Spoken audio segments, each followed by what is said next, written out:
Hello বন্ধুরা, উড়ানচণ্ডী চ্যানেলে আপনাদের সবাইকে আবার স্বাগত। আমরা আবার রওনা দিয়েছি। আজ আমরা বেরিয়ে পড়েছি গনগনির উদ্দেশ্যে। নামটা আশা করি অনেকেই আপনারা শুনে ফেলেছেন। এটা আছে পশ্চিম মেদিনীপুর জেলায়, বাঁকুড়া শহর থেকে প্রায় 68 কিমি দূরে। আমরা দুই বন্ধু মিলে বাইকে করে বেরিয়ে পড়েছিলাম। বাঁকুড়া থেকে গনগনি যাবার সবথেকে সহজ রাস্তা হলো বিষ্ণুপুর দিয়ে, কিন্তু আমরা গেছিলাম পাঁচমুড়া হয়ে প্রকৃতির সৌন্দর্যতাকে আরও ভালোভাবে উপভোগ করার জন্য। রাস্তার দুপাশে শুধুই আলুর চাষ। যাওয়ার পথে শিলাবতী নদীরও দেখা মিলল।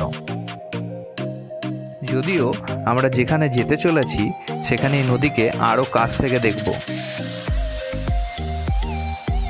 2 ঘন্টা ধরে বাইক চালানোর পরে সোজা পৌঁছে গেলাম এবারে গনগনিতে।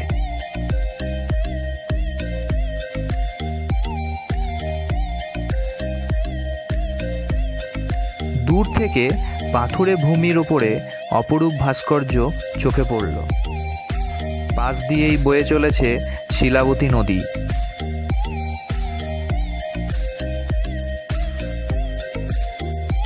এক নজরে দেখার পর আমরা সিঁড়ি দিয়ে নিচে নামতে শুরু করলাম।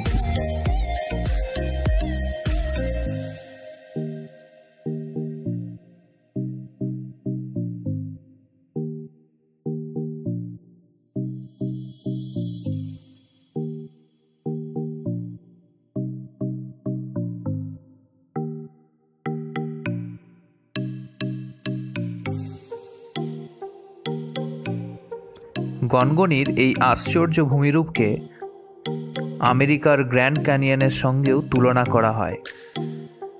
শিলাবতী নদীর ডান দিকের পাড় বরাবর দাঁড়িয়ে থাকা প্রায় 30 মিটার উঁচু এই ডাঙাটির খাড়া ডাল বরাবর গভীর ক্ষয়ের দ্বারা এই ভূমিরূপের সৃষ্টি হয়েছে। খুব ভালো করে লক্ষ্য করলে এখানে ছোট ছোট নালাও দেখতে পাবেন। ভূগোলের ভাষায় যাকে রিল বলে। অজস্র রিল নিয়ে তৈরি হয়েছে গালি। এটি এক ধরনের ব্যাডল্যান্ড টোপোগ্রাফি।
রূপের আঁচে ফুটছে গনগনি।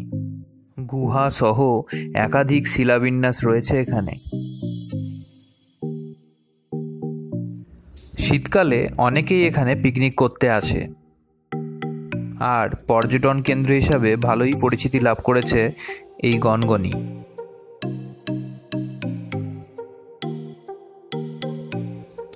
গনগনির এই আশ্চর্য সব ভূমিরূপ দেখে আমাদের বেশ খানিকটা সময় ভালোই কাটলো।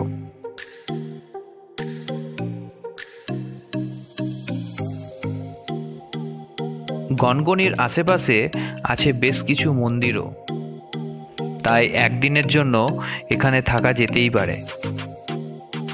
এখান থেকে খুব কাছেই হোটেলের সমস্ত রকম সুব্যবস্থাও রয়েছে। ভিডিওটি কেমন লাগলো অবশ্যই জানাবেন, আর লাইক, সাবস্ক্রাইব, শেয়ার, কমেন্ট কোনোটি করতে ভুলবেন না। চলুন আসি।